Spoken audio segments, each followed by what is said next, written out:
Assalamualaikum warahmatullahi wabarakatuh. Salam sehat wargi Ciamis semua. Apa kabarnya nih? Sehat-sehat semua kan? Nah, kita ketemu lagi di episode 4 podcast Rumah Sehat, ruang membahas masalah kesehatan. Nah, di mana pada episode 4 ini kita akan membahas sebuah berita yang lagi hits-hitsnya nih. Tentang apa? Yaitu tentang keracunan pangan, khususnya pangan di sini adalah makanan yang mengandung nitrogen cair. Nah, untuk membahas ini, kita sudah datang nih pembicara yang baru pertama kali tampil di podcast ini. Mari kita sapa saja langsung. Tolong Ibu bisa perkenalkan diri siapa? Oh gitu. Halo Healthies. Pertama kalinya nih saya muncul di podcast Rumah Sehat Puskesmas Imbanagara. Sebelumnya perkenalkan, saya Dewi Rahmawati, bagian kesehatan lingkungan di Puskesmas Imbanagara. Oke. Nah, bicara kesehatan lingkungan, mungkin banyak di antara hal sini yang masih belum tahu sebenarnya apa sih kesehatan lingkungan di Puskesmas itu. Nah, boleh dong Bu Dewi bisa diperkenalkan sebenarnya garis besarnya kesehatan lingkungan di Puskesmas itu apa sih? Iya, jadi mungkin biasanya ya sebagian besar orang mungkin taunya di Puskesmas itu adanya perawat, dokter, laboratorium mungkin. Nah, di Puskesmas juga ada bagian kesehatan lingkungan, biasanya itu yang melakukan pengawasan, pembinaan faktor-faktor lingkungan seperti dari air, tanah, udara, kemudian limbah yang dapat menjadi penyebab gangguan kesehatan di masyarakat. Jadi kalau misalkan untuk meriksa orang mungkin ya bagian kesehatan lingkungan tidak begitu paham gitu, tapi untuk meriksa lingkungan mungkin seperti itu. Oke, nah Lati sudah sama tahu nih sekarang ternyata seperti itu kesehatan lingkungan di Puskesmas khususnya. Nah, kita langsung saja masuk nih ke agenda inti dari pembahasan ini gitu, yaitu tentang keracunan pangan. Nah, sebelumnya kita bicara keracunan pangan secara umum ya, sebelum masuk ke dalam tadi makanan yang mengandung nitrogen cair. Nah, boleh dong di-share Bu Dewi sebenarnya apa sih ciri-ciri makanan atau jajanan anak-anak khususnya yang kemudian berbahaya? Ada nggak ciri-ciri yang ditunjukkan? Iya, karena makanan jajanan itu ya yang untuk anak itu tidak semuanya aman ya. Jadi ada beberapa ciri-ciri makanan yang mungkin dapat dilihat secara fisik gitu ya, atau misalkan ciri-cirinya makanan yang tidak aman itu seperti warnanya terlalu mencolok. Biasanya banyak makanan-makanan yang masih menggunakan pewarna tekstil gitu. Misalkan pewarna makanan yang warna merah itu kan sangat mencolok ya, atau warna pinknya pink banget gitu, terang gitu. Itu kan memakai pewarna rodamin B, itu kan udah nggak boleh ya, tidak diperbolehkan karena itu tekstil. Kemudian seperti yang kuning, biasanya pada kerupuk warna kuning atau sirup-sirup gitu, itu kan pakai namanya methanol yellow, udah nggak boleh diperbolehkan untuk makanan karena itu dikhususkan untuk pewarna tekstil gitu. Jadi bisa kelihatan kalau misalkan makanan-makanan yang warnanya sangat mencolok itu harus dicurigai gitu, apakah makanan itu aman atau tidak gitu. Kemudian selain dari warnanya mungkin bisa dari rasanya juga, rasanya yang terlalu tajam gitu. Jadi misalkan rasanya terlalu manis atau rasanya terlalu asin, itu berarti kan kalau terlalu asin bisa saja jajanan tersebut mengandung MSG yang terlalu banyak ya. Kemudian kalau terlalu manis berarti kan mungkin gula terlalu banyak. Terus apakah gulanya alami atau tidak? Karena kan banyak makanan yang dapat menyebabkan diabetes ya, yang kalau kita konsumsi secara terus-terusan dan dalam jumlah yang banyak gitu. Kemudian selain dari rasanya, kemudian dari baunya juga gitu. Pastikan kalau misalkan dari bau kita harus harus ngasih tahu juga gitu ke anak-anak, harus ini kalau misalkan makanan yang tidak segar seperti apa baunya gitu. Kemudian ada juga makanan yang kenyal ya, yang terlalu kenyal. Jadi terkadang kan kalau banyak juga pedagang-pedagang yang memang masih nakal ya, memakai pengenyal makanan yang tidak diperbolehkan seperti boraks gitu. Jadi biar makanannya awet kan, kemudian kekenyalannya juga biar kenyal banget gitu. Nah, itu jadi kalau misalkan kita menemukan makanan-makanan yang terlalu kenyal, itu harus dicurigai juga sebagai makanan jajanan yang tidak aman gitu. Selain itu juga makanan yang dijual di ruang terbuka, karena kalau misalkan tidak tertutup itu kan makanan bisa terkontaminasi ya, baik secara fisiknya misalkan dari debu atau misalkan lalat bisa masuk gitu. Jadi kan harus diperhatikan juga. Jadi yang wadahnya itu tidak tertutup gitu ya? Ya betul. Jadi wadahnya tidak tertutup kan itu juga bisa tidak aman ya. Kemudian atau misalkan ditutupin tapi memakai kertas yang bekas koran. Nah, yang ada tinta-tintanya. Yang ada tinta-tintanya. Itu kan ada kandungan timbal ya. Nanti apalagi kalau ke makanan kayak gorengan yang panas itu kan timbalnya dapat menyerap ke makanan yang saya panas sering tuh tersebut. menemukan jajanan-jajanan di kantin sekolah, biasanya gorengan-gorengan itu ditutupin oleh koran-koran seperti itu. Ternyata itu tidak boleh gitu ya? Tidak boleh. Kalaupun misalkan ditutupnya mau pakai kertas, sebaiknya kertasnya yang tidak ada tintanya, tidak ada tulisannya. Gitu ya? Iya, kertas bersih gitu. Oke. Nah, kita jadi tahu nih ternyata seperti itu jajanan-jajanan yang kemudian harus kita hindari, terutama anak kita harus hindari. Nah, tapi ketika anak kita sudah berangkat sekolah nih, ke sekolah, sebagai orang tua kan kita mungkin haltis di rumah tidak bisa mengontrol nih gimana nih anak takut makanan jajanan itu yang rasanya tajam, yang kemudian dari baunya, dari kekenyalannya gitu. Nah, ada nggak tips dari Bu Dewi supaya orang tua bisa melakukan pencegahan supaya anaknya tidak mengkonsumsi jajanan-jajanan yang kemudian tadi berbahaya tadi? Seperti apa? Mungkin salah satu tipsnya ya Ayah, itu kita harus mengenalkan kepada anak jajanan-jajanan yang berbahaya, ciri-cirinya seperti apa gitu.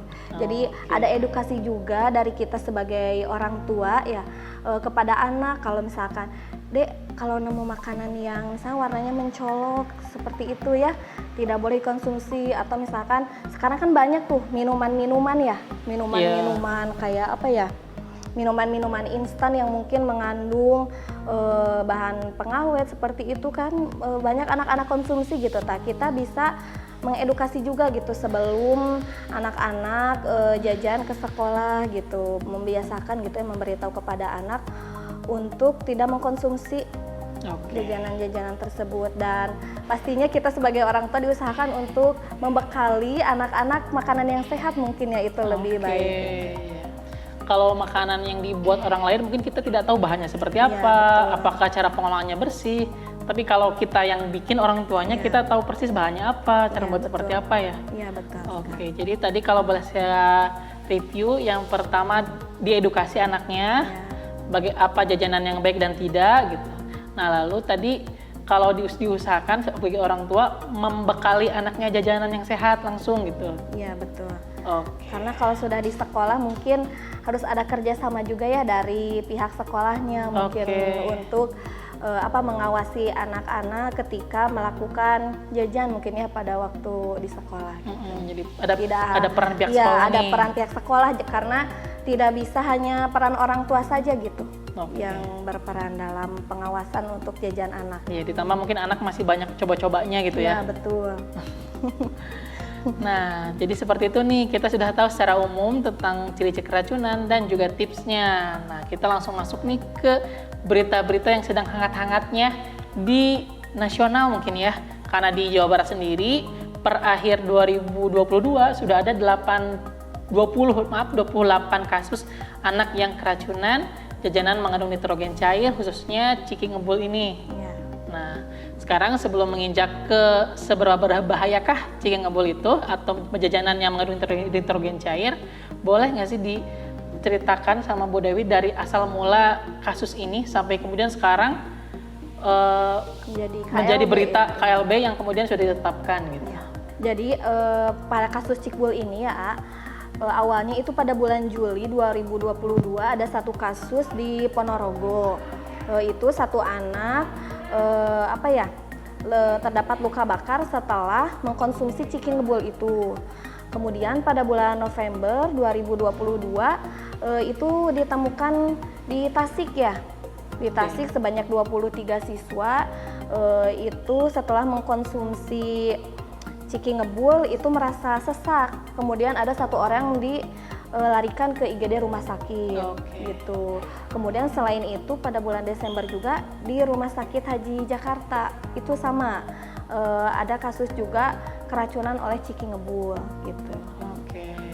Baik, nah ternyata cikbul itu sudah banyak memakan korban dari mulai dari di Ponorogo sampai kemudian Tasik, Bekasi dan kemudian Jakarta. Betul. Oke. Nah, bagi yang belum tahu sendiri, saya takutnya ada yang belum tahu nih cikbul itu apa. Coba saya sedikit terangkan ya.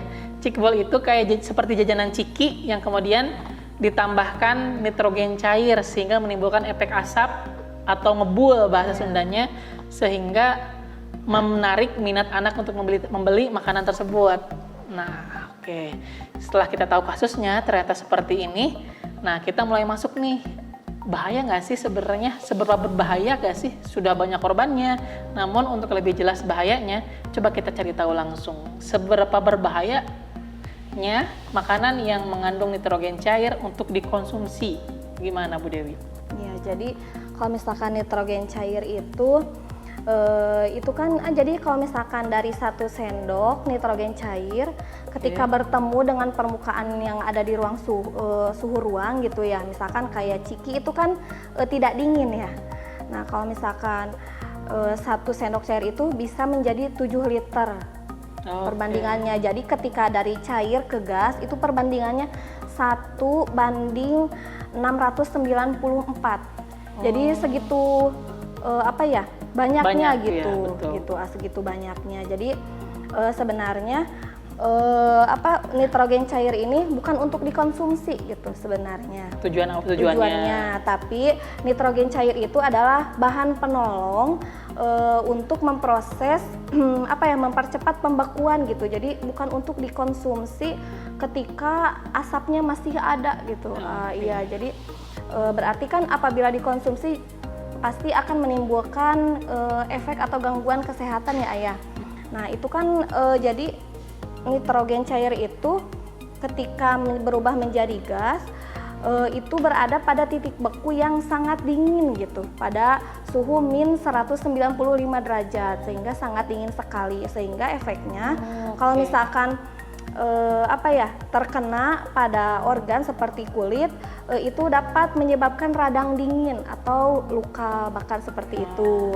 Yang kejadian di Ponorogo sebelumnya. Iya betul. Kemudian apabila terhirup itu dapat menyebabkan sesak napas dan apabila terhirupnya dalam jumlah yang cukup banyak gitu terhirupnya itu bisa menyebabkan gejala mual, pusing, muntah, mungkin seperti kasus-kasus yang ada di Tasikmalaya itu ya yang sampai lumayan banyak kan korbannya gitu. Dan apabila terkonsumsi itu dapat menyebabkan kerusakan pada organ tubuh seperti yang tadi saya jelaskan ya, 1 berbanding hampir 700 ya. Jadi kan ketika itu berubah menjadi gas, mungkin ketika terkonsumsi berarti kan ke saluran organ tubuh kita juga itu jadi membengkak seperti itu ya. Jadi kan dapat menyebabkan kerusakan. Khususnya sistem pencernaan. Iya, khususnya di bagian pencernaan. Oke. Nah, kita sudah sama-sama tahu nih sekarang bahwa seberbahaya itu jajanan yang mengandung nitrogen cair. Kita pasti sama-sama tidak mau kan bahwa anak kita atau buah hati kita terkena efek dari jajanan yang mengandung nitrogen cair. Nah, oleh karena itu, bagaimana sih sikap kita supaya kemudian kita maupun buah hati kita tidak terkena efek dari jajanan yang mengandung nitrogen cair tadi? Nah, bagaimana Bu Dewi cara penanganannya dari kita sebagai orang tua? Jadi untuk menghindarinya, mungkin sekarang bisa kita mengedukasi kepada anak agar tidak jajan makanan-makanan yang mengandung nitrogen cair, atau sekarang mungkin lagi trennya yang ciki ngebul itu ya Ayah, karena nitrogen cair berubah menjadi asap ya, seperti itu. Karena dari Kementerian Kesehatan juga tidak merekomendasikan untuk pedagang-pedagang keliling menggunakan nitrogen cair lagi dalam jajanan yang dijual gitu. Jadi kita juga mungkin sebagai orang tua memberitahu ya kepada anak-anak gitu. Seperti itu mungkin. Oke. Jadi ingat, sudah tidak direkomendasikan. Jadi harapannya cara aman supaya tidak terkena efek racunan tadi adalah tidak mengkonsumsi jajanan yang mengandung nitrogen cair itu. Ya. Nah, sekarang saya review lagi dari awal ya. Yang pertama adalah ciri-ciri jajanan yang berbahaya. Pertama, dilihat dari warnanya yang mencolok. Kedua, rasanya terlalu tajam. Ketiga, baunya tidak sedap. Keempat, kekenyalannya terlalu kenyal. Kelima adalah dijual di tempat yang terbuka, yang tidak tertutup. Nah, tipsnya apa? Tadi yang pertama adalah edukasi anaknya tentang jajanan-jajanan yang berbahaya. Ciri-ciri tadi disebutkan lagi ke anak. Kedua adalah orang tua membekali langsung anaknya untuk makan siang, karena orang tua paling tahu bahan dan cara mengolahnya yang sehat. Nah, ketiga, harus ada kerjasama antara orang tua dan pihak sekolah untuk mengawasi anak supaya anak jajanan yang memang sehat. Nah, selanjutnya untuk Cikbul tadi, Cikbul. Nah, adalah untuk saat ini bagaimana cara supaya kita tidak terkena tidak teracuni oleh jajanan yang mengandung nitrogen cair adalah tidak mengkonsumsi berdasarkan surat edaran Kemenkes bahwa itu sudah tidak direkomendasikan. Nah, seperti itu. Oke. Sekian untuk pada episode kali ini. Saya ucapkan terima kasih nih kepada Ibu Dewi yang telah sharing banyak ilmu yang bermanfaat bagi saya pribadi selaku host dan juga bagi warga di wilayah kerja Puskesmas Ibanagara ini. Dan saya ucapkan terima kasih juga kepada Haltis di rumah yang atas perhatiannya, dan juga mohon maaf jika ada salah kata, salah sikap selama episode ini berlangsung. Nah, saya pamit. Saya Yudi Digantara selaku host dan saya Dewi Rahmawati sebagai narasumber. Kami pamit dan wassalamualaikum warahmatullahi wabarakatuh.